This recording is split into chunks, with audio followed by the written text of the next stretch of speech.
Juvigné est un ami. Sa maison est petite sur un peu de terre, à quelques kilomètres de la forêt. Je vais parfois lui rendre visite. Chez lui, c'est le calme. Même mon petit garçon que je tiens par la main est silencieux.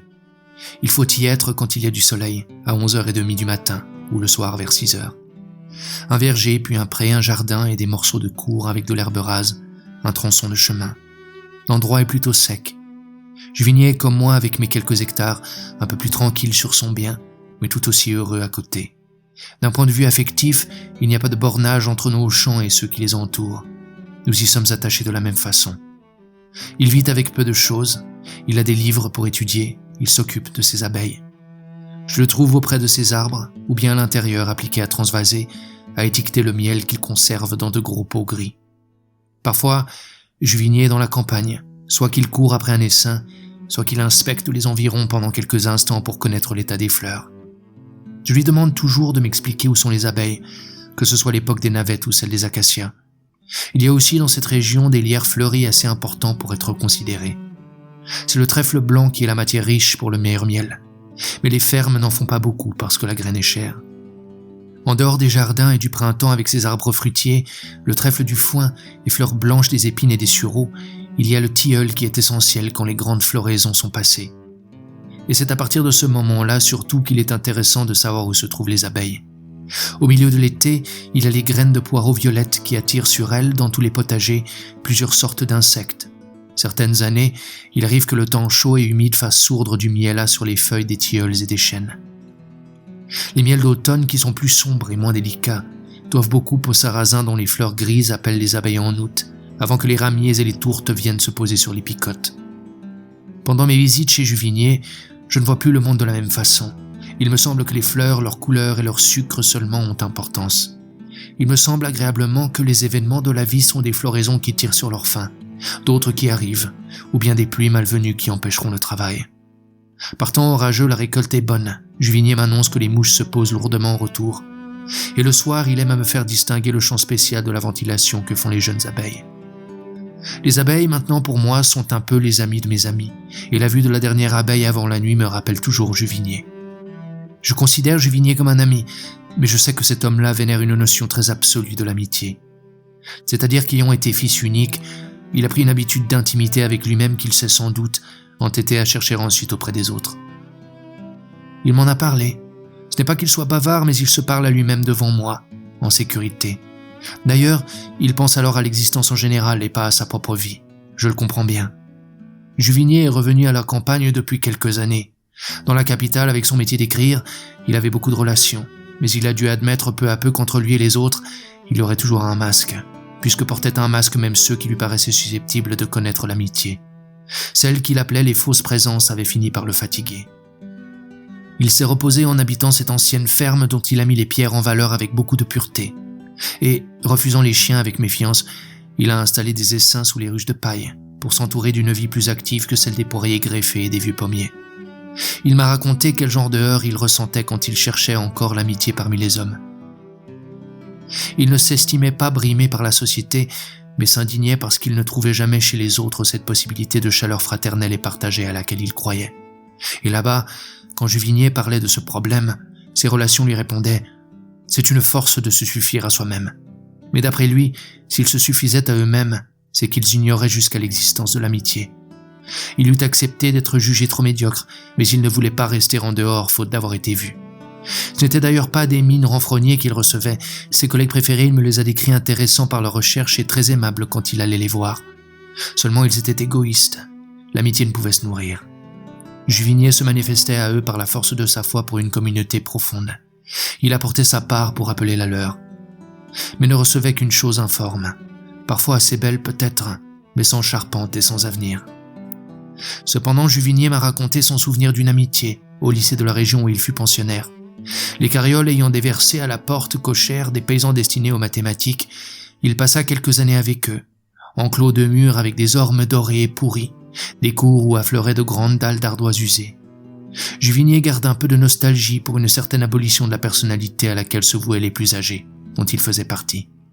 Ils portaient tous la blouse grise volontairement, et s'efforçaient souvent de s'oublier eux-mêmes pour être moins sensibles à la contrainte. Chaque individu s'étant alors rapproché du concept, Juvigny avait pu y rejoindre un être humain pour en approfondir sa notion idéale de rapports sociaux. Mais ce fut assez bref, car les diplômés, originaires de l'agriculture ou de l'artisanat, sortirent du lycée dans une direction différente de celle que Juvigny prit en fervent des arts. Sa vie collective en cessant brisa sous un jour nouveau l'amitié qui manquait encore de solidité. Mais, quelquefois, Juvigny m'en parle quand même. Par la suite, il n'a pas trouvé l'équivalent. Il m'a expliqué qu'il n'était pourtant pas trop exigeant dès cette époque, car avant qu'il arrive en ville, un jour son père lui avait dit « Il ne faut pas jouer les incompris », et il lui était alors apparu au contraire que personne n'était compris. Ainsi, Juvigny pense avoir acquis très tôt une notion selon laquelle il devrait admettre sans amertume d'être jugé sur l'apparence de ses actes et aussi de ne jamais pouvoir faire passer pour des excuses ce qu'il considérerait comme ses raisons. Car toujours selon ses réflexions, c'est là que s'ouvre le chemin qui nous conduit à respecter en l'autre un individu qui lutte et souffre parce que personne n'est à sa place même. Il pense que nous devrons en arriver là, même si le voisin aime à se montrer sûr de ses slogans et de ses droits. Vous voyez, Juvigny est un homme qui connaît sa partie, comme l'on dit, car il est en somme très spécialisé. Assez tôt, il avait été frappé par l'histoire d'un fils qui, un jour où il se trouvait particulièrement mal jugé par son père, avait pris conscience de l'impossibilité dans laquelle il avait toujours été de juger lui-même son père autrement que de l'extérieur, imparfaitement, et qui dès lors n'avait plus voulu être cet assiégeant ignare. Même sachant qu'il ne comprendrait toujours rien et qu'il serait encore jugé de façon tordue, il avait eu besoin de lancer un pont. Il s'était engagé à reconnaître que dans l'autre, il y a toujours une difficulté à vivre différente, mais égale à la nôtre, et que nous y jetons des complications égales à celles qui nous font souffrir. À vrai dire, ce fils, c'était peut-être Juvigny lui-même, je ne sais pas. Mais je me souviens encore que pour le sujet précisément, Juvigny a fait cette boutade. Le Saint-Esprit, c'est sans doute l'être supérieur qui naît de l'entente entre le Père et le Fils. Cette admission de l'univers particulier des autres, Juvigny ne la rencontrait même pas. Quant à l'amour pour lui, il ne tient pas lieu de tout. Il occupe le territoire, mais sans profondeur. Il ne comble pas le silence si nul ami ne se lève. Juvigny me disait « On ne sait jamais vraiment pourquoi une femme nous aime », tandis qu'il savait pourquoi certains rencontrés auraient dû se sentir ses frères, et il s'étonnait que le jeu de force les ait laissés imperturbables derrière les apparences, derrière le personnage auquel chacun d'entre eux voulait faire croire pour se persuader lui-même. Alors il lui arrivait de refuser les invitations, les sorties, des joies superficielles et collectives. Il aurait pu s'expatrier pour suivre des amis, mais souvent il ne voulait pas les rejoindre dans le vide, vaguement peuplé de danses et de boissons, qui lui auraient été insupportables. On m'a parfois appelé bonnet de nuit, m'a-t-il dit. Et je pourrais craindre que vous ne trouviez dans cette expression un moyen facile de résumer cet homme que je connais.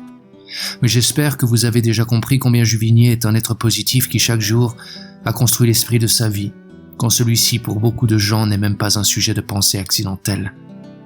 Au milieu de ses abeilles, Juvigny trouve un contact avec le monde inconnu. Il doit respecter les traditions, mais son pacte avec les mouches lui permet de plonger la main dans les seins. Chez lui, c'est le silence, à peine un bourdonnement en approchant des ruches. Je m'y trouve toujours entouré par une atmosphère que je qualifie de légèrement mystérieuse. L'air semble porter la trace d'une entente inhabituelle entre un homme et des bêtes. Je pense que Juvigny avait dû trouver là au moins compensation pour une part infime de ses espoirs déçus. Pourtant, un jour du gros printemps, il y avait comme aujourd'hui du soleil et un peu de vent mêlé sur les foins mûrs. Juvigny était assis sur la butte de son pré à côté d'un semis de trèfle rose et pas content.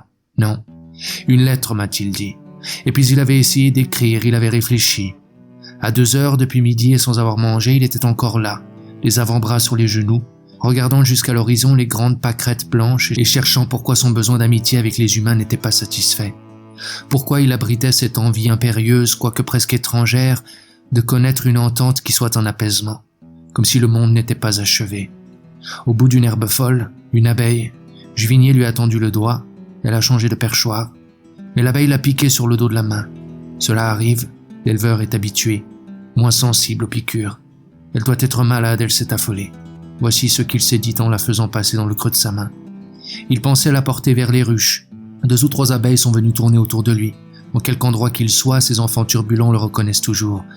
2 ou 3 au début, mais bientôt Juvigny s'est retrouvé avec une vingtaine de piqûres à la cheville, aux mains, au cou et une sur la joue. C'est assez douloureux, mais il ne souffrait pas. L'étonnement le paralysait.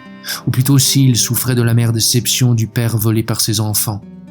Il a frotté du plantain sur les piqûres du cou et il est parti à travers champs. Il ne s'en allait pas pour fuir dans un bateau, mais il avait besoin d'accumuler des pas. Qui l'aurait rencontré ne se serait peut-être même aperçu de rien. Le temps pour Juvigné avait changé de sens. On peut s'intéresser à la vie des autres, mais on n'a pas refuge directement en eux. En me racontant ce qui s'était passé, Juvigné a même ajouté « Je m'en plains depuis mon enfance, les oiseaux refusent de nous parler. » Il marchait ce jour-là sans rien voir. Il avait l'impression qu'une partie de son poids était loin dans le ciel. Infiniment triste, avec cependant une sorte de libération. Il avait remisé son effort. J'ai même l'impression qu'il a dû entrevoir une fraternité superficielle avec la création entière, parce qu'elle est incapable de fournir, aux hommes qui le demandent, l'absolu dont ils ont, par hasard sans doute, un échantillon dans le cœur. Pour lui, la perspective s'était presque retournée, et la moindre satisfaction de jadis aurait pu devenir une grande joie surprenante. « Non, quand même, m'a dit Juvigné, parce que depuis cet instant, au fond de moi, j'ai les yeux fixes. » Peu de temps après cela, j'ai dû m'absenter au Danemark pour y faire des photographies, pendant 2 ans. Quand je suis revenu, j'ai appris que Juvigné s'était marié quelques mois après mon départ. Oui, il pouvait se marier. Il ne risquait plus guère de grandes désillusions.